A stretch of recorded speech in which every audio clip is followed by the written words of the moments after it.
No ha existido nadie como él. Fue el hombre más destacado de su tiempo. Una brillante estrella del Renacimiento italiano, cuyas pinturas, inventos, descubrimientos científicos y proyectos de ingeniería aún siguen asombrándonos.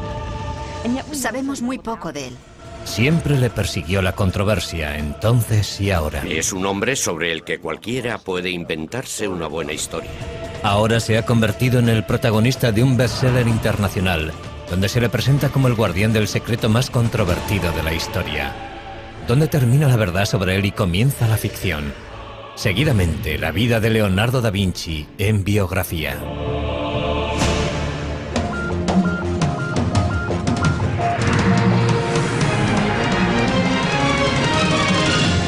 Biografía.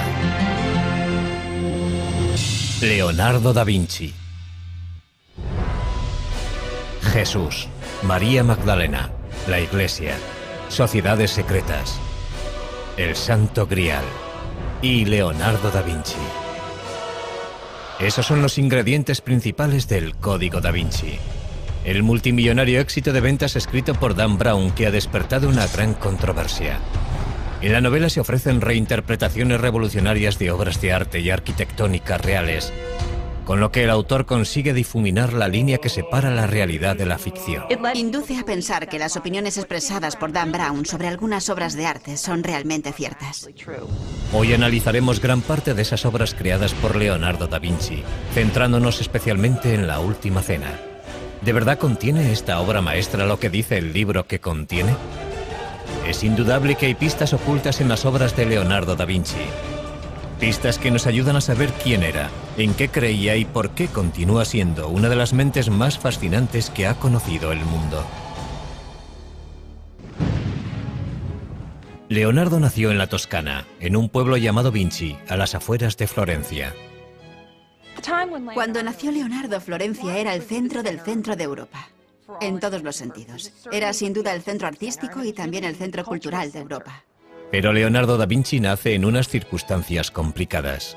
Es hijo ilegítimo de Caterina, hija de un campesino empobrecido, y Serpiero, maduro y respetado notario perteneciente a una respetada familia. Los padres biológicos de Leonardo no se casan entre ellos, pero sí por separado, presumiblemente con gente de su propia clase. Caterina pronto tiene 5 hijos más con su marido. Leonardo crece con su padre, Serpiero, y con sus madrastras. Leonardo fue hijo único hasta los 25 años. Durante sus 2 primeros matrimonios, su padre no tuvo heredero porque no sobrevivió ninguno de sus hijos. De haber sido hijo legítimo, Leonardo hubiera heredado tanto las tierras como la profesión de su padre.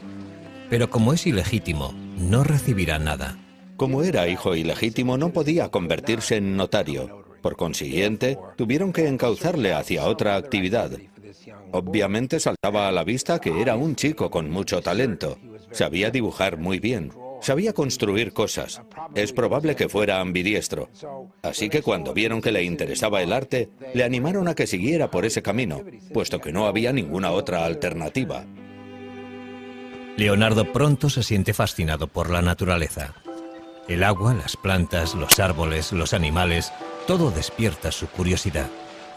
Años más tarde, Leonardo aseguraría que la naturaleza es la mejor maestra. Es más noble imitar las cosas de la naturaleza, que son de hecho imágenes reales, que imitar lo que se dice con palabras, porque las palabras son obra del hombre. La relación de Leonardo con la naturaleza que rodeaba a Vinci es importante porque tuvo una gran influencia primero en la evolución de su pensamiento y luego en la de su obra.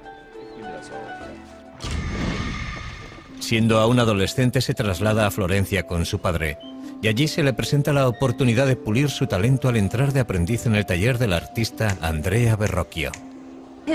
Parece que su padre reconoció el talento del joven desde un principio y le hizo ingresar en el taller de Andrea Verrocchio, un lugar inmejorable para crecer como artista. El taller de Verrocchio es una verdadera universidad de arte.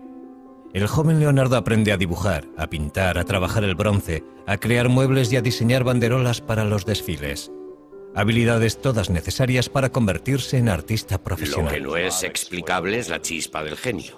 ¿Cómo sucedió? No creo que lo sepamos. Son las familias ricas y poderosas de Florencia las que encargan las obras de arte que produce el taller de Verrocchio, sobre todo la familia más importante de la ciudad, los Medici. Siempre desempeñaron un papel principal, encargando ellos mismos las propias obras o facilitando la creación de este ambiente de aprendizaje y orquestando los encargos de obras de arte en colaboración con sus amigos. Leonardo puede ver muchos proyectos excepcionales en el taller de Verrocchio. Una de las cosas más interesantes que hizo, o que al menos observó, fue la colocación de una bola dorada en la cúpula de la Catedral de Florencia. Tenía 5 metros de diámetro y fue un verdadero desafío tecnológico. La bola, 2 toneladas de cobre dorado. Verrocchio crea el mecanismo que la colocará en el sitio elegido, en lo más alto del Duomo. Este logro de la ingeniería causa un gran efecto en el joven Leonardo. Durante el resto de su vida le interesarán tanto los retos técnicos como los artísticos. Hicieron muchas cosas de esas para los Medici, y esas obras fueron importantes para Leonardo porque, además de conocer los rudimentos de muchas técnicas, le sirvieron para establecer contactos que le servirían para entrar al servicio de los Medici. Con 20 años, Leonardo completa su aprendizaje con Verrocchio y se registra en el Sindicato de Pintores de la ciudad. Un paso necesario para convertirse en artista profesional. En el taller de Verrocchio completa su primera obra importante. Le encargan pintar un ángel en la obra de Verrocchio, el Bautismo de Cristo, y es la contribución de Leonardo la que más destaca del cuadro. Por primera vez en la historia de la pintura, Leonardo representa una figura que se gira hacia el espectador. Eso fue una especie de revolución en la historia del arte, porque hasta ese momento todas las figuras, todas las personas se representaban frontalmente, de forma muy estática, arcaica y medieval. Y ese gesto introdujo el movimiento en las figuras. Llega Leonardo, pinta la cabeza del ángel en el Bautismo de Cristo y Verrocchio dice: «Oh Dios, aquí hay alguien que sabe pintar mejor que yo». Cuenta la leyenda que Verrocchio no quiso volver a tocar los pinceles, indignado porque un muchacho supiera más que él. Hay algo de verdad en eso. Lo que indudablemente es cierto es que Leonardo superó a su maestro muy joven. El antiguo campesino empieza a labrarse un nombre como pintor. Leonardo comienza a pensar en cómo utilizar su talento para conseguir el éxito, pero una acusación anónima no tarda en poner en riesgo su futuro.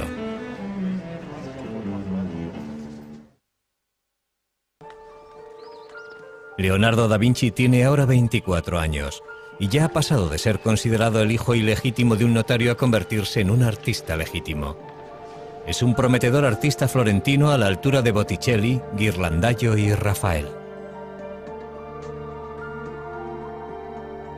Leonardo ya ha terminado varios cuadros notables, entre ellos la Anunciación y el retrato de Ginebra da Vinci.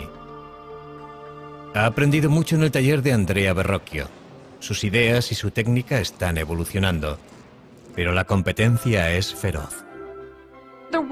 Existió una gran competencia entre pintores en la Florencia de 1470 y 1480. Sin embargo, Leonardo cobró ventaja porque ya había tenido contactos con los Medici. Leonardo demostraría tener un talento especial para cultivar esos contactos, algo que le resultaría muy beneficioso a lo largo de su vida. También empieza a anotar por escrito su explosión de ideas en varios cuadernos. Leonardo escribía todas las ideas que se le ocurrían, todo lo que leía o escuchaba en las calles cuando estaba con sus amigos. A veces resulta bastante difícil saber si lo que escribe son ideas suyas o citas que está transcribiendo. En la actualidad, los legendarios cuadernos de Leonardo están reunidos en lo que se conoce como sus códices. Al final de su vida habrá escrito 20 volúmenes. Cada uno de ellos con cientos de páginas. Los cuadernos son fragmentarios y contradictorios. En ellos mezcla todo tipo de materiales sobre temas muy distintos unos de otros, a veces incluso en la misma página, y constituyen la antítesis total de los apuntes que toman los estudiantes aplicados en clase. Sencillamente no sentía la necesidad de ser un pensador sistemático. Tomó cientos de notas sobre arquitectura y sobre ciencias. Escribió sobre óptica y perspectiva. Escribió de botánica, de anatomía, de geología Y también se interesó por la ingeniería y la fabricación de armas, conocimientos que le resultaron de gran utilidad para conseguir encargos y alcanzar la posición que deseaba. Un detalle sorprendente de los cuadernos es la extraña letra de Leonardo. Casi todas las palabras están escritas al revés, de derecha a izquierda. ¿Es esta la forma que tiene Leonardo de encriptar sus notas, como asegura Dan Brown en su novela El Código da Vinci? Lo que está claro es que si eres zurdo como yo, la forma normal de escribir es de derecha a izquierda. Uno no empuja la pluma, la sostiene. Y es perfectamente posible que adoptara esa costumbre porque nunca tuvo un estricto profesor de primaria encima de él diciéndole cómo tenía que escribir. Si así fuera, sería un código muy pobre. Su escritura resulta bastante legible si utilizamos un espejo. Yo pienso que fue un hábito que adoptó porque le resultaba más fácil escribir así. Algunos de los estudios de sus cuadernos distan mucho de ser bellos. Leonardo es perfectamente consciente de que para conocer algo debes conocer su contraste. En otras palabras, para conocer lo bello debes conocer lo feo. Y viceversa.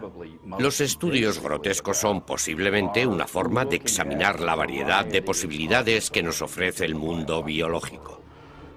Si el pintor desea ver bellezas arrebatadoras, él es el amo de su producción.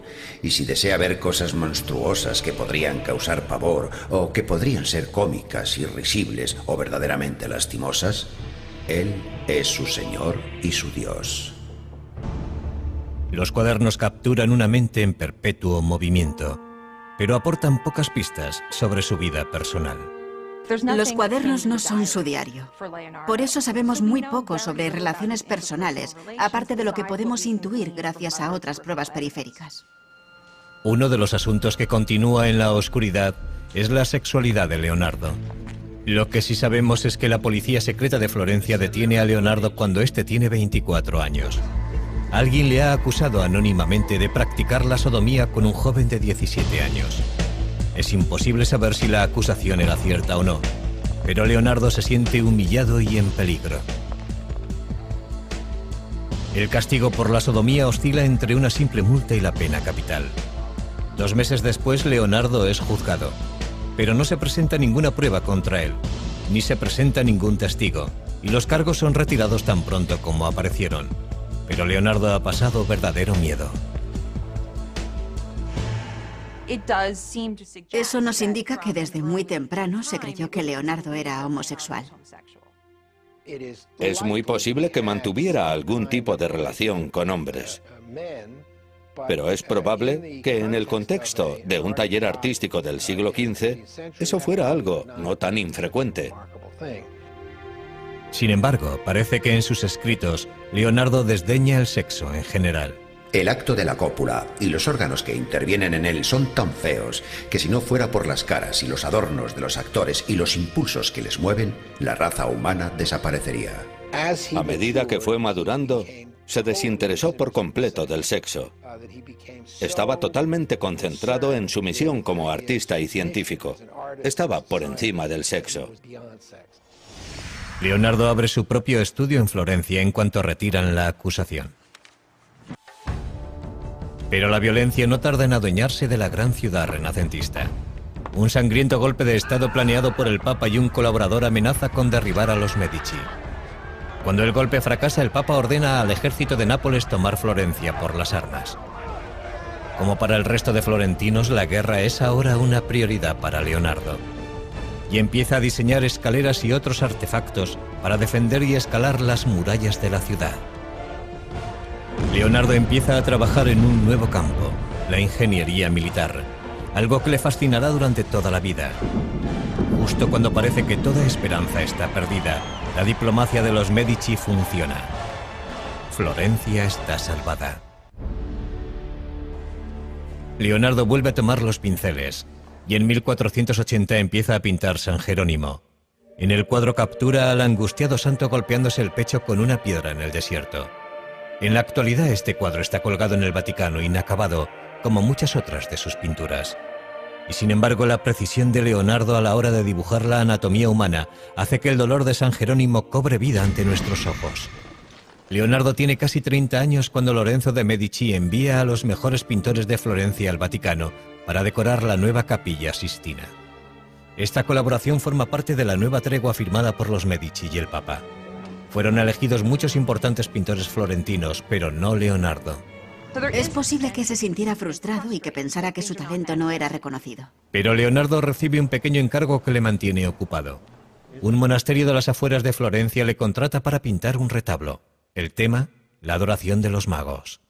Leonardo tuvo que estar desesperado para firmar el contrato de este proyecto. Además de tener que pagarse él mismo los materiales, el contrato establecía que si no lo terminaba antes de 30 meses no le pagarían absolutamente nada. La composición de la obra es tremendamente ambiciosa, pero Leonardo supera todas las dificultades y el resultado final es impresionante. Es una revolución artística.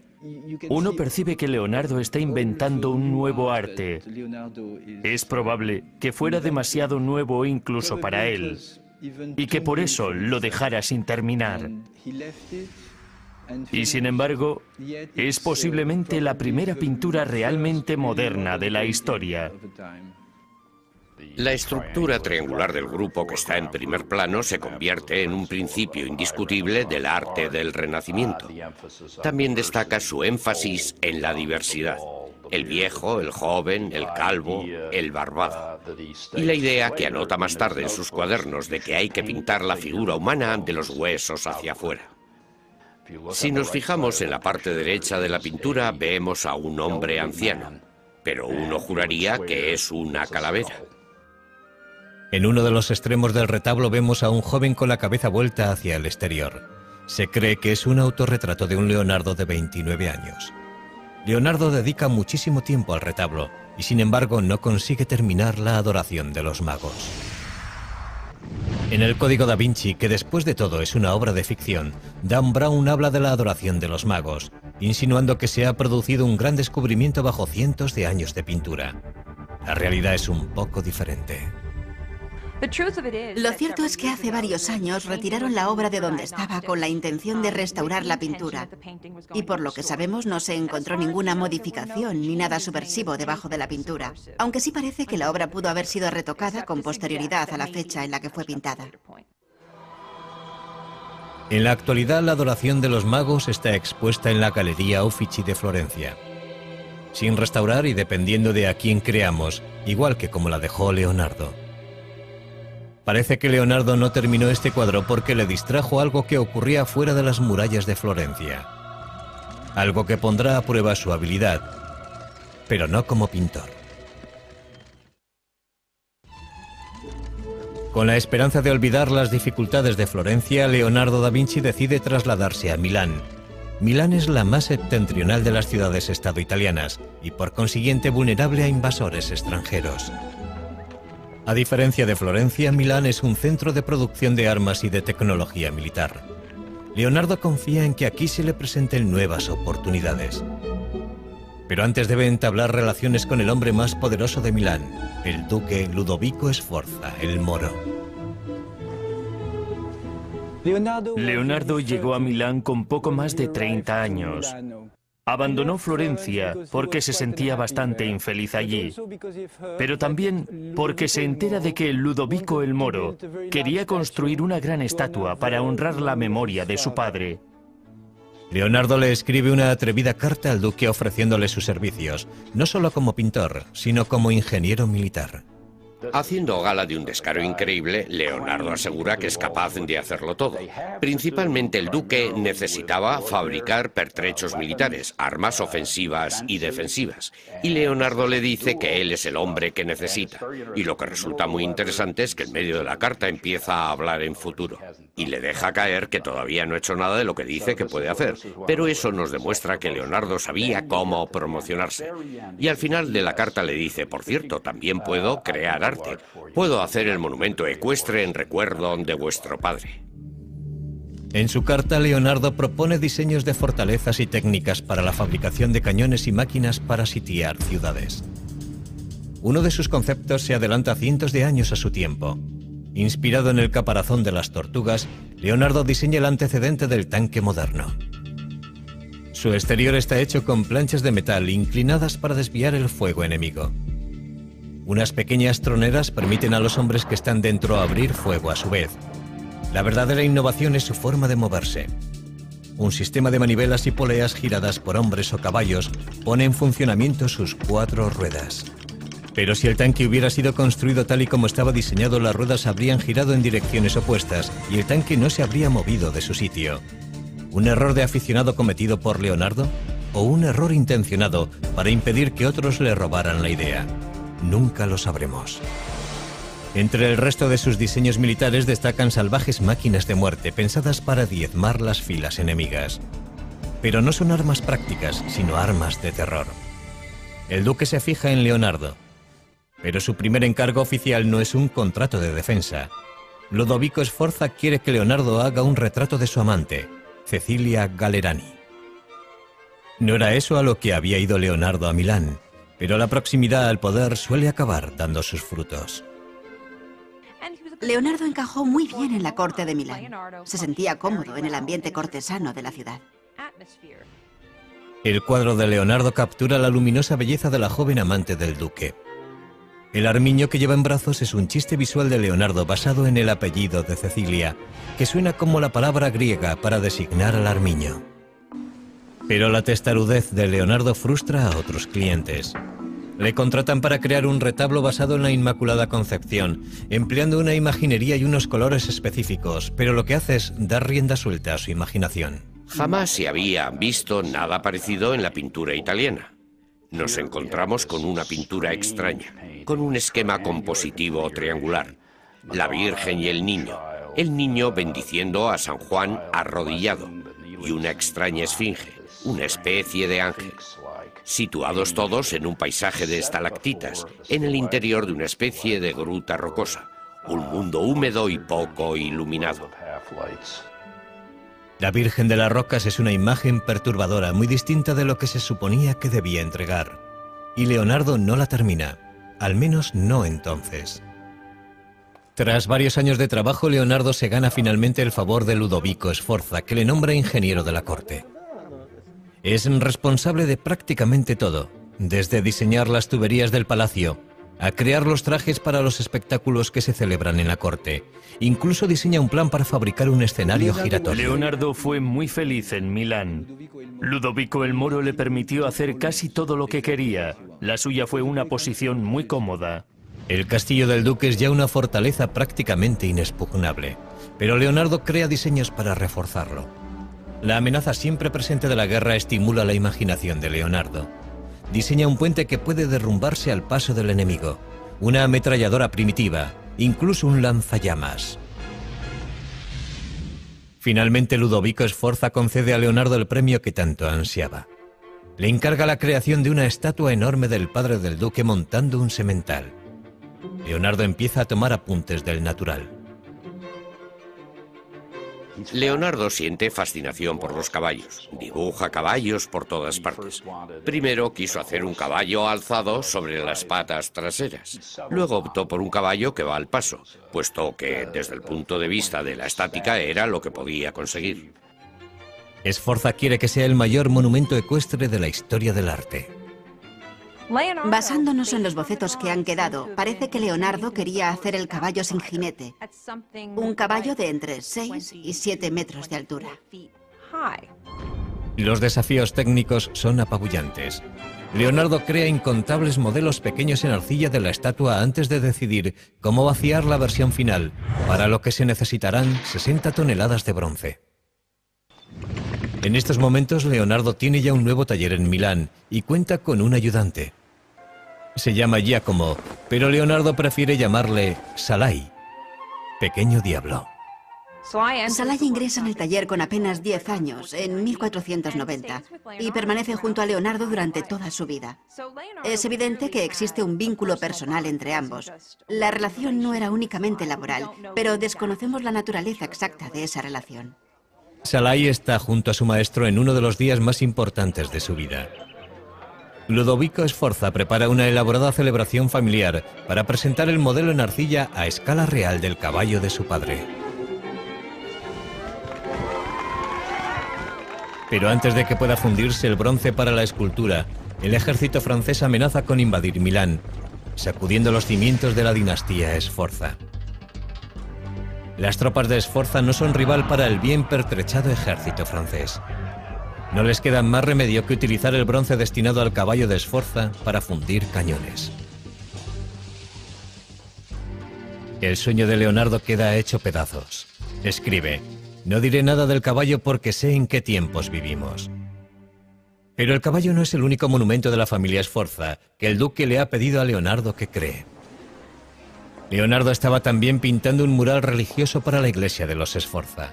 El tema, la última cena de Cristo con sus apóstoles. Para frustración de todos, pasaron años sin que pareciera que Leonardo pudiera terminar la obra.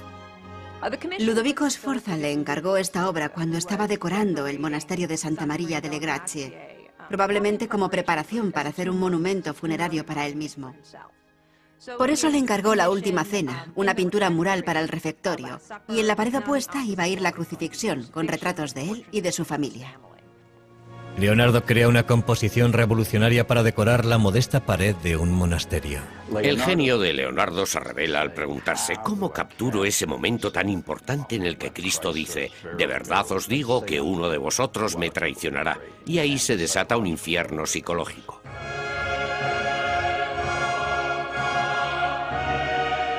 Leonardo emplea los gestos y rostros de los apóstoles para traicionar sus emociones. Leonardo intentó representar las figuras de una forma muy natural, muy humana. Quiso representarlas en acciones y actitudes que mostraran los movimientos internos de la mente. En vez de ponerlos a todos en fila, que era básicamente lo que se había hecho en los 100 años anteriores, Leonardo dividió a las 13 figuras en 5 grupos. 4 grupos de 3 personas para los 12 apóstoles y Cristo aislado, formando un grupo separado. Y eso constituyó una innovación muy destacada. Pero algunas de las ideas de Leonardo para la pintura son demasiado revolucionarias. Se le acusa de haber empleado una técnica demasiado pobre en la ejecución de la última cena. Y es probable que eso no sea del todo cierto. La pintura resultó muy dañada debido a la humedad subterránea que se filtró en las paredes, y eso es algo que casi nadie puede controlar. En esa obra utilizó una técnica experimental, y sabemos que 20 años después de su finalización, cuando Leonardo seguía aún vivo, ya la pintura había empezado a resquebrajarse. En el Código da Vinci se dice que Leonardo intentó algo incluso más revolucionario en la última cena. Algo que sería contrario no solo a la Iglesia, sino también a 2000 años de enseñanzas bíblicas. En el bestseller de Dan Brown, El Código da Vinci, novela de la que también se ha hecho una película, se aporta una interpretación sorprendente de la última cena. El Código da Vinci está basado en la teoría de que Leonardo deslizó un mensaje secreto en esta pintura. La figura de aspecto femenino a la izquierda de Jesús no es Juan, como aseguraría la tradición, sino María Magdalena, quien se supone que era la madre de Jesús. Naturalmente el Código da Vinci es una obra de ficción, pero ¿creyó Leonardo algo de todo esto? Conocer el contexto en el que, dónde y por qué pintó Leonardo esta obra podría ofrecernos cierta perspectiva. Esta obra fue un encargo del duque de Milán para el refectorio, el comedor de un monasterio. Y el público que iba a verla estaba compuesto por los religiosos que se sentaban allí a comer. No era el lugar apropiado para deslizar un mensaje secreto. Y ese mensaje jamás hubiera llegado a una audiencia receptiva en caso de que se emitiera una opinión contraria a las enseñanzas de la Iglesia Católica. ¿Por qué tiene un aspecto tan femenino la figura que está junto a Jesús? Tradicionalmente, mostrar a un hombre joven con rasgos femeninos, en oposición a las figuras centradas en años que están sentadas a la mesa, era algo completamente habitual. Y si a eso añadimos que es muy poco lo que puede verse en esa pared, como para establecer si ese personaje tiene una figura femenina o un rostro femenino, el resultado es que disponemos de muy pocas pruebas para emitir una opinión. Y esa es la tragedia definitiva de la última cena, porque debido al deteriorado estado en que nos ha llegado es muy poco lo que ha sobrevivido de la obra de arte original. Ha sufrido 8 restauraciones documentadas, es posible que más. En la actualidad no sabemos qué partes de la pintura pertenecen realmente al pincel de Leonardo. Lo que tenemos que hacer es distanciarnos de la obra y decir que lo que de verdad queda de Leonardo es la composición. Leonardo ha pasado 17 felices años trabajando para el duque de Milán, Ludovico Sforza. Pero ahora la dinastía Sforza tiene que rendirse ante el empuje del ejército francés. y el gigantesco modelo en arcilla para el caballo de Sforza recibe un final trágico. La historia nos cuenta que los arqueros franceses que invadieron Milán utilizaron el modelo en arcilla del caballo como diana, y ese fue el final del caballo. Leonardo está sin trabajo. Con 47 años sale de Milán junto a Salai, su aprendiz, abandonando sus principales obras, El caballo destrozado y La última cena. Debe buscarse un nuevo mecenas y una nueva casa. Le ofrece varias ideas al duque de Venecia, entre ellas un traje de buzo y un sistema de respiración para la guerra submarina. Como muchas otras veces, Leonardo se ha adelantado cientos de años a su tiempo. Pero es otro concepto el que de verdad le fascina: encontrar la forma de hacer volar al hombre. Dedica horas a observar a los pájaros en un intento de descifrar las claves de su vuelo. El pájaro es un instrumento que funciona de acuerdo a unas leyes matemáticas, y el hombre tiene el poder de reproducir un instrumento como este con todo su movimiento. No sé si se han fijado alguna vez en un pájaro volando, pero es imposible explicar la forma en la que se mueven sus alas, por ejemplo. Leonardo sí podía hacerlo. Él entendía la forma en la que se movían las alas y las dibujaba al mismo tiempo. Leonardo diseña inventos que imitan el vuelo de las aves, y puede que llegara a atar alas a sus ayudantes para que intentaran volar. Pero descubrir la forma de volar es el mayor reto al que se enfrenta Leonardo. Uno de sus diseños de avión más famosos es el tornillo aéreo, también conocido como el helicóptero de Leonardo. Tenía más de 4,5 metros de ancho y 4 hombres hacían girar unas manivelas para crear la fuerza propulsora. Su enorme peso garantizaba la imposibilidad de que funcionara, pero sirvió para hacerle pensar a Leonardo. Posteriormente experimentó con un ala articulada. El resultado es un diseño conocido como el ornicóptero de Leonardo, que bate las alas para conseguir volar. Empieza pensando que quizá podamos batir las alas, y llega a la conclusión de que eso no es posible. Estudia a los pájaros, pero sobre todo estudia a los murciélagos, y todo eso le conduce a la idea de volar planeando. Para ello diseña unas alas fijas y unos paracaídas que deberían planear como los pájaros impulsados por las corrientes de aire. Indudablemente este invento hubiera podido haber funcionado. Por desgracia, el duque de Venecia no muestra ningún interés por los inventos de Leonardo. Pero a principios del siglo XVI los servicios de Leonardo como pintor de retratos están muy solicitados entre la nobleza italiana. Sin embargo, estos encargos le interesan poco.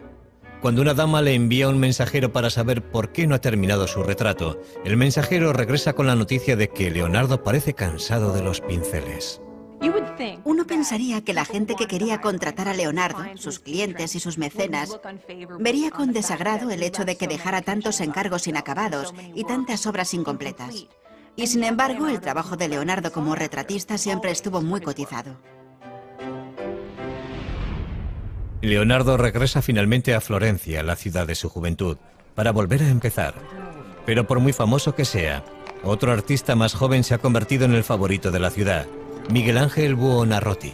Solo tiene 28 años, pero su talento es extraordinario. Es un momento maravilloso para la historia de Florencia que esos dos genios estén en la misma ciudad en la misma época. Pero entre ellos existió rivalidad. Eran muy diferentes el uno del otro. Leonardo era un cortesano, un hombre apuesto que se desenvolvía bien en cualquier situación. Miguel Ángel era un hombre solitario, un hombre ya bastante amargado. Un día sus diferencias estallan en las calles de Florencia.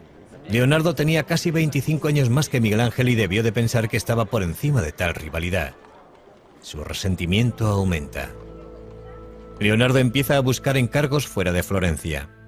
Y en 1502 encuentra una oportunidad inesperada al servicio de uno de los tiranos más sedientos de sangre de Italia.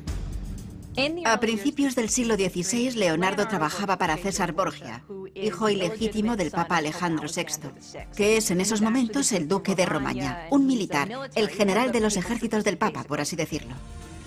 Borgia no se detiene ante nada en su intento de consolidar el imperio de su padre, que espera que algún día pase a ser suyo. Utiliza a Leonardo como ingeniero militar. Los mapas que dibuja son de una precisión extraordinaria y una de las claves de sus éxitos en el campo de batalla. Leonardo hace unos contactos muy sólidos porque es un hombre muy inteligente. Sabía manipular sus habilidades y colocarse siempre en el lugar más conveniente para él. Pero un día Borgia ordena la ejecución de un amigo de Leonardo. Poco después interrumpen su colaboración. En el verano, Leonardo regresa a Florencia y vuelve a tomar los pinceles. Empieza un retrato menor que acabará convirtiéndose en el cuadro más celebrado de la historia del arte. Es la espiritualidad inherente a la criatura humana que Leonardo fue capaz de reflejar en el retrato, la que eleva la figura humana a una especie de majestad. Se ha dicho que la Mona Lisa tenía ictericia, que era una mujer embarazada, que era un hombre disfrazado de mujer.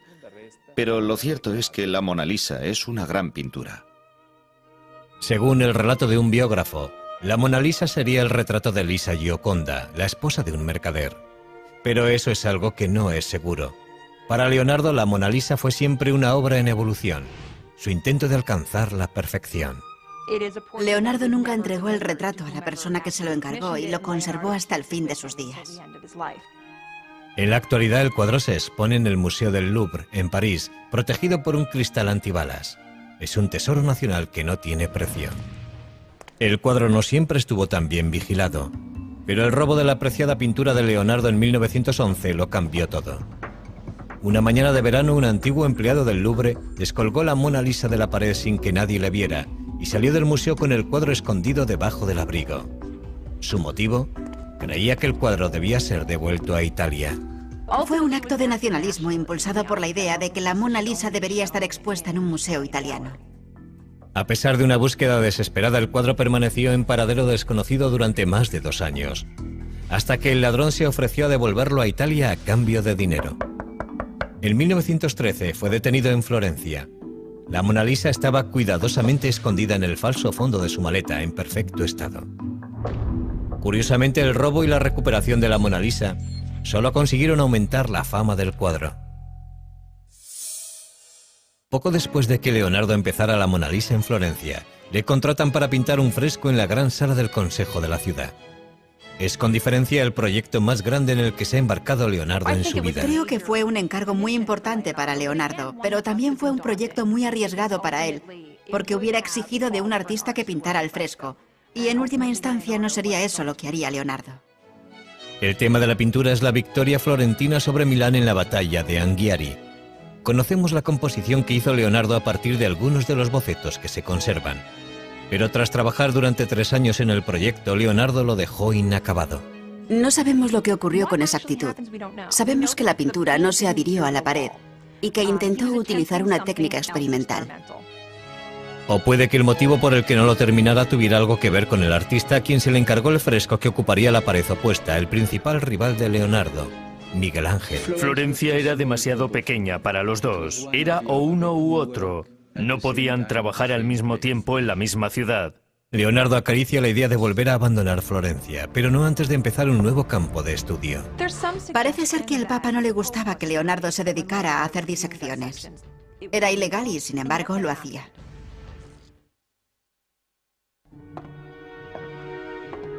Con 50 años, el deseo de Leonardo da Vinci por alcanzar la perfección artística le empuja en una dirección sorprendentemente científica: la disección de cadáveres humanos. Creía que para poder representar el cuerpo humano tenías que entenderlo. Tenías que entenderlo desde los músculos hacia afuera, para poder cubrir los músculos con carne y la carne con ropa.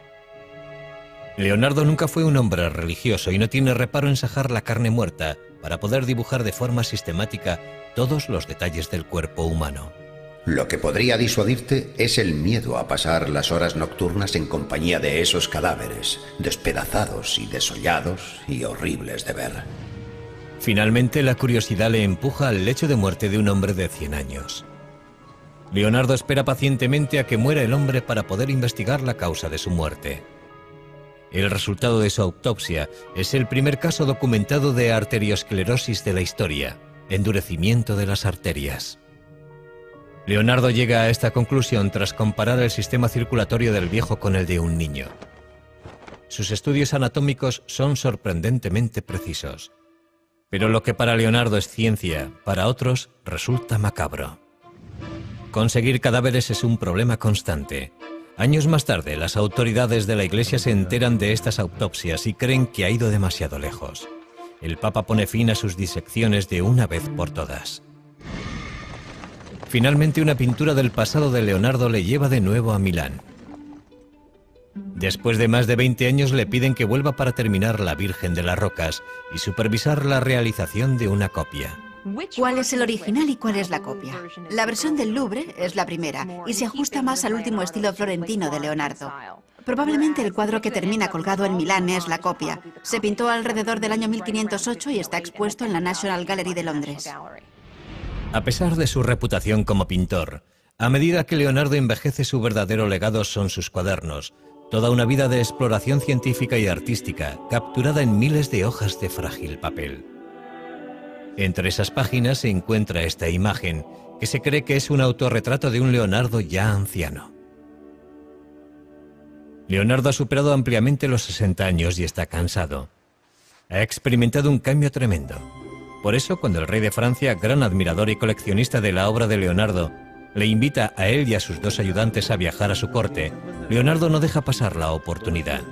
El rey está encantado de tener a una mente tan brillante bajo su techo.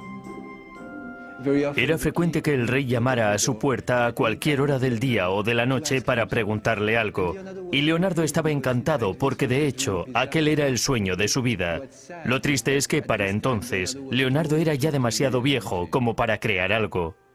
Poco después de llegar a Francia, Leonardo sufre un ataque de apoplejía que le paraliza el brazo derecho y le deja la mano izquierda temblorosa. Sin embargo, gracias a la generosidad del rey, Leonardo tiene pocas obligaciones. Salai, el aprendiz que le acompaña desde los 10 años, y Melzi, un estudiante más joven y leal acompañante, permanecen a su lado hasta el final. Pocos días después de cumplir 67 años, Leonardo llama a un notario para hacer testamento. Y según la leyenda, aunque nunca había sido especialmente religioso, Leonardo vuelve sus ojos hacia Dios. Es imposible saber si abrió su corazón a la religión en su lecho de muerte. No sabemos si es cierto que se interesó súbitamente por el catolicismo y que, como se dice, confesó sus pecados. Se ha dicho que Leonardo murió en brazos del rey Francisco I. Sea eso cierto o no, está claro que los franceses le adoraban. Igual que un día bien empleado procura un sueño feliz, una vida bien empleada procura una muerte feliz. En su testamento, Leonardo planea su propio funeral, algo que no es necesariamente atípico. Lo curioso es que Leonardo ordenó la celebración de muchas misas en su honor, 3 misas grandes y 30 misas pequeñas en 4 iglesias distintas, y dejó dicho que fueran el diácono y el subdiácono quienes llevaran su cuerpo a la tumba. Tras la muerte de Leonardo, las pinturas y cuadernos que obraban en su poder, incluida la Mona Lisa, pasaron a manos de sus ayudantes. Con el transcurso de los siglos acabarían engrosando distintas colecciones de arte de todo el mundo. No es imposible que en alguna parte haya bocetos, dibujos o incluso pinturas originales de Leonardo. Es muy probable que pueda existir algún oculto tesoro en algún lugar. Casi 500 años después de su muerte, Bill Gates compró por más de $30 millones uno de los 20 cuadernos de Leonardo que se conservan, el Códice Lester. Desde entonces ha sido expuesto públicamente en muchas ciudades del mundo. En 2006, un nuevo estudio sobre los cuadernos y dibujos de Leonardo arrojó nuevas y sorprendentes pistas forenses sobre el maestro del Renacimiento. Parece ser que Leonardo dejó huellas dactilares tanto completas como parciales en la pintura y la tinta de varias de sus obras. El análisis de esas huellas podría algún día proporcionarnos más detalles sobre la identidad étnica de la madre de Leonardo y sobre el propio Leonardo. ¿Por qué Leonardo y su obra continúan fascinándonos? Desde el Código da Vinci a su escritura inversa, pasando por sus disecciones y sus pinturas misteriosas, Leonardo se nos aparece como un mago negro del Renacimiento. Pero eso está muy lejos de ser verdad. Fue un hombre de un talento excepcional que vivió en una época extraordinaria. Si examinamos la vida de Leonardo, llegaremos a la conclusión de que fue más un científico que un pintor. Pasó más tiempo interesado en la anatomía, la botánica, la óptica y los estudios naturales que pintando cuadros con el pincel en la mano. Fue un hombre tan excepcional que hizo de todo, y todo lo hizo muy bien. Leonardo fue un hombre de su tiempo. Un hombre cuyo genio y ambición le catapultaron de la oscuridad a las cortes reales. Un hombre que jamás permitió que la adversidad hundiera su intelecto. Un hombre para la eternidad que ilumina nuestra imaginación incluso hoy. Leonardo da Vinci.